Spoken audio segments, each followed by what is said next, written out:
we're here on Shepherd's Bush Green because Adrian contacted me on Twitter after the King's Cross video and said, do you fancy going for a look around Shepherd's Bush and see what's happening there? So that's what we're doing today.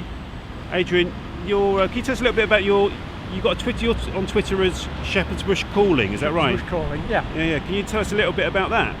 Well, it's a history of Shepherd's Bush, and I delve as far as Hammersmith Town Centre as well, which has a fantastic history of TV, obviously the television centre and Lime Grove Studios, but also the rock and roll history that goes with the Hammersmith Apollo and Shepherd's Bush Empire, and all the people who were born around here, lived around here, worked around here, and throughout the duration of the 20th century, this was, I think, the centre of UK entertainment.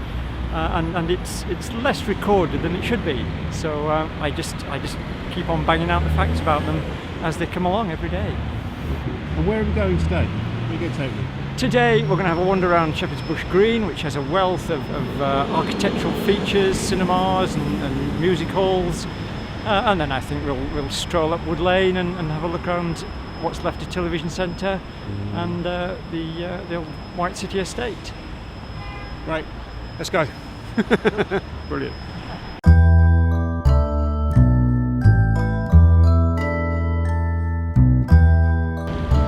Here's Adrian, like for me, Shepherd's Bush Green, I have a kind of mixed relationship with it. For me, it's sort of almost defined actually by this. You know, it's I find it one of the most sort of traffic choked areas of London, isn't it? Yeah, and it almost kind of defines your experience of it when you're just passing through. But then, throughout recorded history, it has been. There's a Roman road coming out of Bayswater that came through here and headed up the Goldhawk Road, which is that one there. Is that the one that connects? Is that the one that went to Staines? Yes, that's the one. Yeah. Ah, right. Yeah, that's the south side of Shepherd's Bush Green. This is the Uxbridge Road, which is the old coaching road up towards Oxford. So it's so this is an ancient thoroughfare. Oh, really. absolutely, yeah. From Roman times, 2,000 years we've been passing through here. Somebody told me there was a plague pit here. Did they? Yeah. Is that true? Not true? Not that I've heard. Oh, right. There's plague pits everywhere, according to some people. Right, yeah. Who knows? Maybe there was, but I haven't heard that. Yeah. 130 Uxbridge Road. This was the original home of Associated London Scripts, which is the writing cooperative set up by Spike Milligan and Eric Sykes. Famously they moved in here in I think 1951, described as some scruffy officers above a greengrocer's on Shepherd's Bush Green. It was at this address here. Their secretary when they first started was Beryl Virtue, whose daughter is Sue Virtue, who's married to Stephen Moffat, who gives us Sherlock and Doctor Who and all of that. So because of the great TV we're seeing today, it all started at this place, 130 Uxbridge Road. If ever there was a candidate for a blue plaque, I think this is it. Associated London Scripts do have a blue plaque in Orme Court in Bayswater, which was their more affluent offices way back when they started making the money, but they started off right there. So some great names from comedy would have gone through there. Tommy Cooper would have known that building very well because Eric Sykes was writing for him. Galton and Simpson, of course, were the first people employed for Steptoe and Son. Steptoe and Son, all of that, yeah. Michael Benteen. Michael Benteen, of course. The great Michael Benteen. Goon Show scripts were written in that building. When you look at what the Goon Show represents, is you realise you have no alternative comedy. Absolutely not. And there's a thing about the amount of people that have said that their life changed when they listened to the first Goon Show episode. Of course. Which I think is 1953. I'll correct that on the screen if it's wrong. But like among them was, to give an example, it was Prince Charles. Yeah. As mentioned listening to it. But also John Lennon and another. So the whole of British culture, from the 60s through to alternative comedy, is defined by what went on in that building. Absolutely, over there. Indeed, yes. Which makes it such an important building, and to look at it today. Wow, Mona Cosmetics. Mona Cosmetics, yes.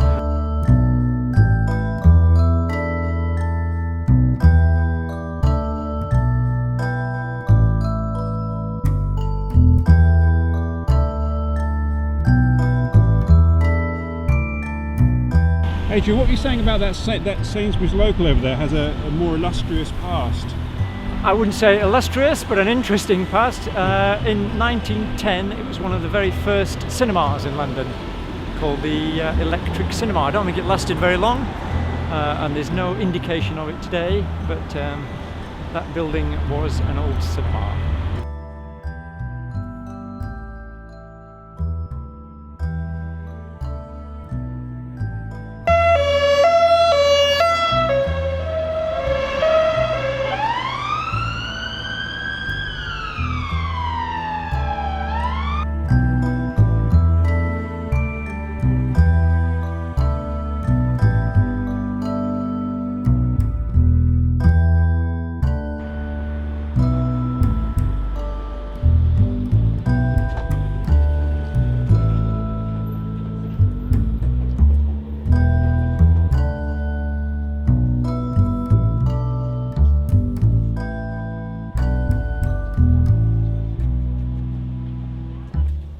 Shepherd's Bush Market. Look at the wonderful things you can get here for £1. Hello there. So, how long have you been here at the market? 63 years. You're kidding No, me. you haven't been here 63 years. I've been here 63. You've been here 63, but we actually started trading in 1933. 1933? Yes. You're kidding me. My father started in 1933, and my mum got married in 55, and that's when she came down. Wow. So you've seen a hell of a lot of changes in that time then? We have seen quite a lot, yes. Well, I've been a bit. Better or for the worst? Yeah. I'm not saying We're anything not allowed else. to say anything, we'll be locked up. Of course, she'll tell me off, you see, if I speak. How has it changed over that? What have been the Not various for the phases? better. Not for the better. No. No. There used to be a whizzing place down here. And now? A lot quieter. It's had lots of problems in the last few years. Did Westfield make a sort of difference? No, not really. It wasn't Westfield really. It was lack of investment by our previous landlord. So who owns it then? It's currently owned by, actually, do you know what, no one's actually really sure, but it was owned by Transport for London from the initial time, right up to 2014.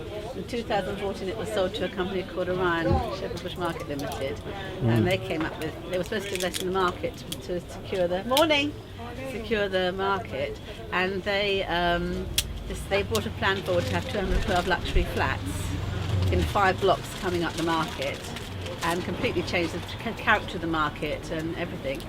We had to go to court. Good morning. There was a compulsory purchase placed on us. A government compulsory purchase order was placed on us. Excuse me. But we had it overturned, and that's why we're still here. That's a good news story. It's a victory. Great story. It was a victory. It's a precedent. It's a precedent case. Yeah. And what did you used to sell in 1933? Same sort of Loose stuff. biscuits. Loose biscuits. Loose biscuits. Yes. Because in those days you could, you serve them out of boxes. Right, so I don't want to get in the way of your business. Sorry. You carry on. Yeah, but thank you very much anyway. It's fantastic to hear. I'm going to buy. That was a great treat to meet some people who've been trading on the market since 1933. And the lady said, I had the camera turned off unfortunately, but she said, I see Shepherd's Bush Market as London's best kept secret. That's fantastic.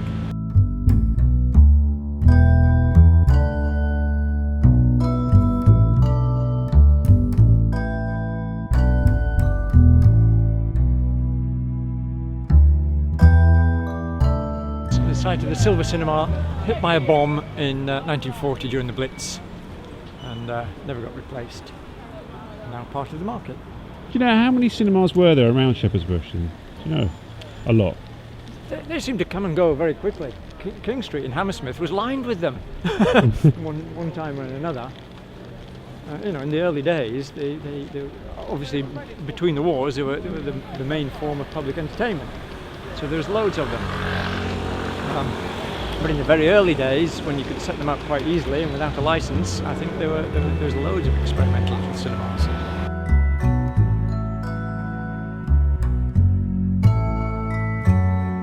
I'm just going to go look for the old Lime Grove Studios.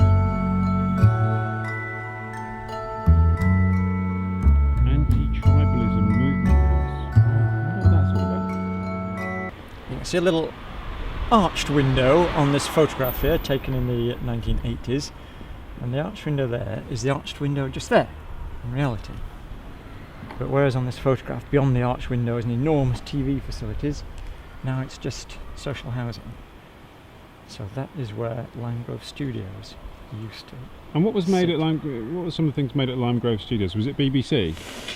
Lime Grove Studios was built in 1914 and was the first, I think, purpose-built film studios in the UK. It was built by Gaumont. It was the Gaumont Film Studios, and existed as the Gaumont and the Gainsborough and then the Rank Film Studios right up until the 1950s. So throughout the Second World War.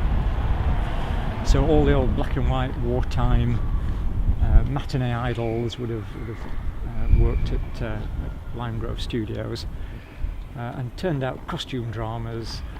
Alfred Hitchcock made several films there, including The 39 Steps.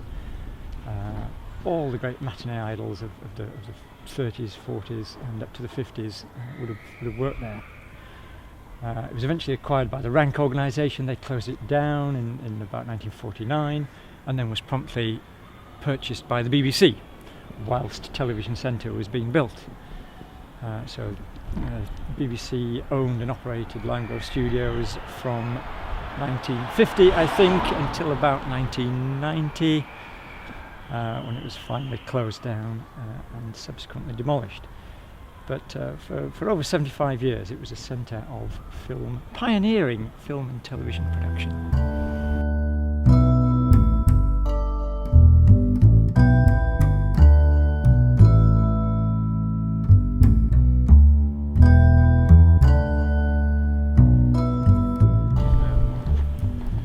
All the best musicians went to art college. That was really it, wasn't it? You didn't go to art college to study art, you went to art college to form a band. And Viv Albertine of the Slits was a student here, and also Mick Jones of the Clash. And Mick Jones was famously living with his nan, I think, up in Ladbroke Grove or wherever it was. Viv Albertine had a squat up the road here in Davis Road, and of course, rather than go home to his nan's house every night, Mick quite rightly would go and crash out at Viv Albertine's house, Viv Albertine's squat. And so the world of the Clash and the Sex Pistols and the Slits all ended up round at Viv's squat on Davis Road, just off the Uxbridge Road here. What was the connection with the Sex Pistols? Two members of the Sex Pistols from Shepherd's Bush, is that right? That's right, yeah. Steve Jones and Paul Cook lived across the road from here in an area now known as Brackenbury Village, but back in the 70s known as shit old Shepherd's Bush.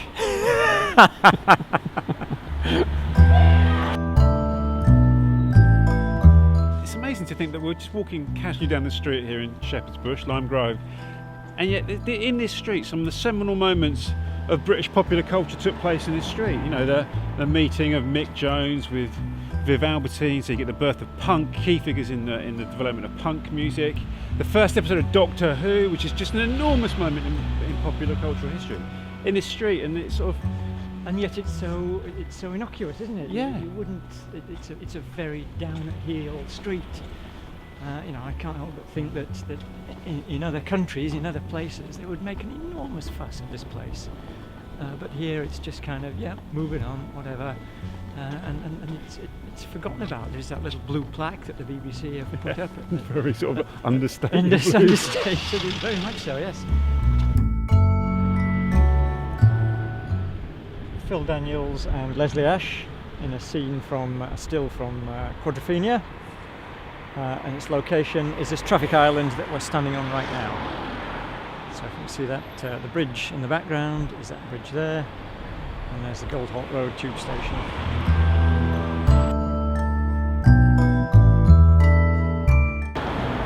This pie and mash shop has been here for 120 years. Steve Jones and Paul Cook of the Sex Pistols ate in it. Pete Townsend ate in it. It's provided soul food for the musicians of Shepherd's Bush down the years, and it's very sad to see it in this state.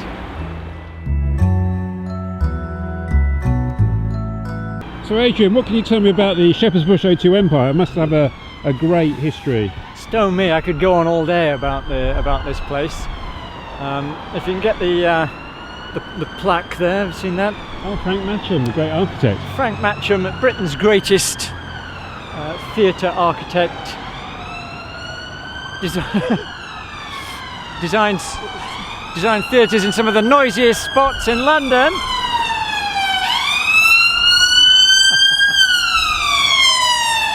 Never a dull moment in Shepherd's Bush. That is almost the soundtrack of Shepherd's Bush It's the Green. soundtrack of Shepherd's Bush Green, yes. We wouldn't have it any other way. Frank Matcham, probably Britain's greatest theatre architect, designed all the famous theatres that you'll have heard of. The Colosseum, the London Palladium, Hackney Empire, all Frank Matcham theatres. There were loads of them. I think pretty much every one of the surviving Matcham theatres is now a listed building. This is no exception. This is Grade 2 listed. It opened in 1903, I think, as a music hall. So it was a music hall theatre. The opening night was the Fred Carno act. Fred Carno was a slapstick comedian and had a stable of comedians that toured the country. Charlie Chaplin was in his company and is known to have played this venue in, I think, 1906. Stan Laurel was in the company as well before he became Stan Laurel, before he immigrated to America and joined up with Oliver Hardy. And all the great musical stars of Edwardian Britain would have performed here. At the time that music hall and variety theatre was dying out in the 1950s, what saved this theatre from closing down completely was television. Because we've just come from Lime Grove Studios, the BBC were very much in this area, and in about 1950 the BBC acquired the Shepherd's Bush Empire and it became television theatre. So throughout the 60s and 70s loads of television programmes were filmed here. This Is Your Life, hundreds of episodes of This Is Your Life came from here, and of course famously Cracker Jack was filmed here. It's Friday, it's 5 to 5, it's Cracker Jack. Was filmed here on a Tuesday, I think. It was a recorded programme, but that's the magic of television, isn't it?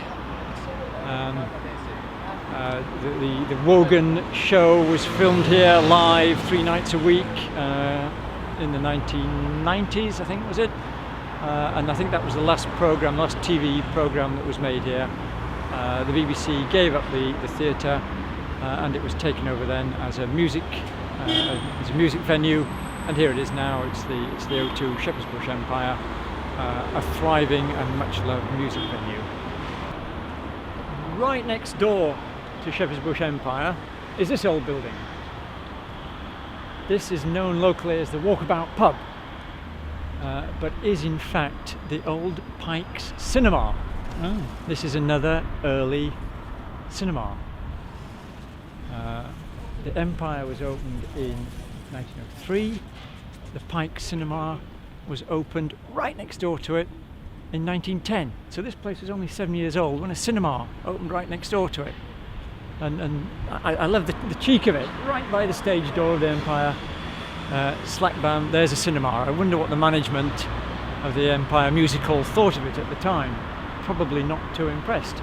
And they would have been right not to have been too impressed, because bit by bit the audiences would start to wander away from live theatre into recording cinema. We're not the CID. No, MI5.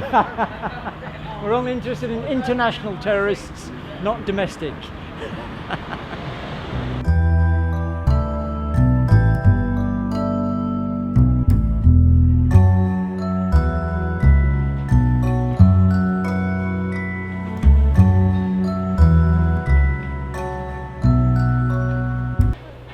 The whole site was developed by the impresario Imre Kiralfy, who should have a statue on Shepherd's Bush Green as far as I'm concerned, because without Imre Kiralfy, a Hungarian immigrant, none of this would have happened, because it was Imre who devised and implemented the White City exhibition ground, from which the rest of it all stems, from which the White City housing estate came, the land from which the BBC bought for Television Centre, and whose exhibitions brought millions and millions of visitors to the site in the early part of the 20th century.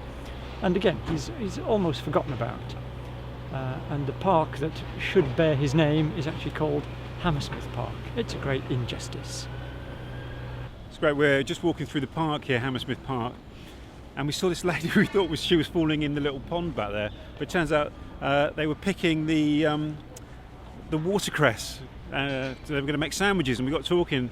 And they were originally from Syria, these two ladies, and they must have been relatively elderly, I would have thought.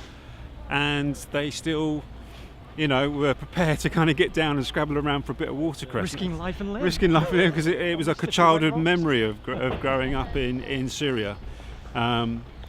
They did ask, I asked them if they wanted to talk on camera, and they didn't really want to talk on camera, but they have a very important message they wanted me to communicate to the world via this video, and that is that there apparently is a problem with people not picking up their dog poo in Hammersmith Park. So please, if you do walk your dog in Hammersmith Park, could you please, pick up after your dog.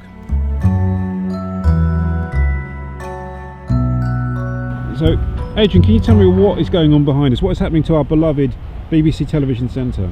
Yes, well, behind me is the sad and perverse site of the world-class facilities that was Television Centre being converted into luxury apartments. It defies belief, even in the crazy times in which we live, that the 8 high-definition, digital, fully equipped, fully modernised television studios that were here are having their guts ripped out, and in fact one of the studios is now the marketing suite for the luxury flats.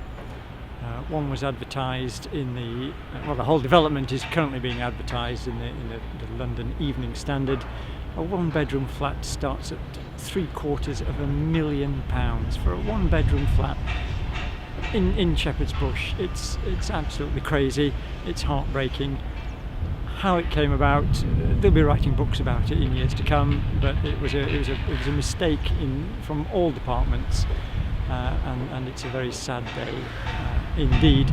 I think as well, Adrian, what I find particularly galling is when you see a public institution, a beloved public institution such as the BBC. I mean, is there a more beloved public institution than the BBC? And you see it being turned into luxury flats. Mm-hmm. Probably going to be buy-to-leave flats. They're going to be bought to be left empty, sort of investment silos, and that is particularly galling because that was the British Broadcasting Corporation. It was a public institution. It's publicly owned land originally, and to see publicly owned land being converted into private flats is particularly galling, and particularly at the time of a housing crisis.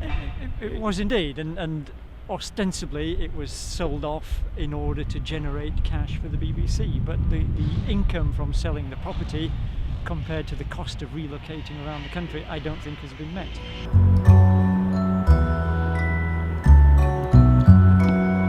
So Adrian, we're in the rather kind of soulless environment of BBC Media Village. Why are we here? We're obviously not here to look at this kind of anemic corporate environment. Because of the history of this place. We're in the middle of what used to be the White City Stadium. This was built in 1908 for the 1908 Olympics. It was an Olympic stadium. After the Olympics, it became the headquarters of British athletics. But for much of the intervening years between then and when it was pulled down, it was a greyhound stadium. The crowds for greyhound racing in the 1930s were enormous and would easily rival football crowds. So up to 60,000 people would come and see a greyhound race in White City Stadium. And that went on for many years. I like the story that the 1966 World Cup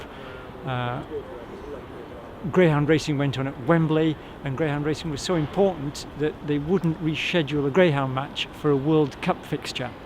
So in 1966, one of the World Cup matches was played at White City Stadium because there was a greyhound race at Wembley Stadium that night.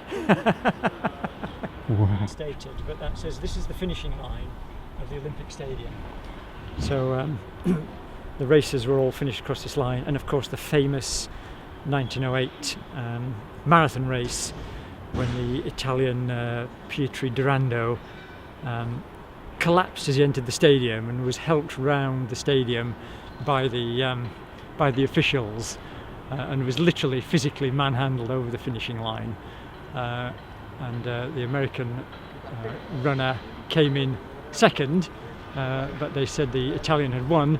But quite rightly, I think, the Americans put in a complaint and said, well, he was manhandled over the finishing line. That surely is not in the rules. So in the end, the gold medal went to the Americans. But in the meantime, Pietro Durando became a household name and one of the first great sports stars of the time. I think Irving Berlin wrote a song about him, and he had a great entertainment career following on from that Olympics on the back of his disastrous marathon run. And Adrian, I think this is also the finishing line for our walk as well, our tour of Shepherd's Bush. It's almost as if it's come full circle. No, it isn't, because we're going to We didn't come full circle at all yet, but it's a nice point to kind of. Even if it isn't, I will make this the end of the video. You can cut it out just so I in. can put it in that this is the This finishing line of the walk. Thank you so much for showing me around Shepherd's Bush. It's been a complete pleasure. It's great. Just come from Twitter. Come and have a look around Shepherd's Bush, and what a revelation! I wouldn't have found.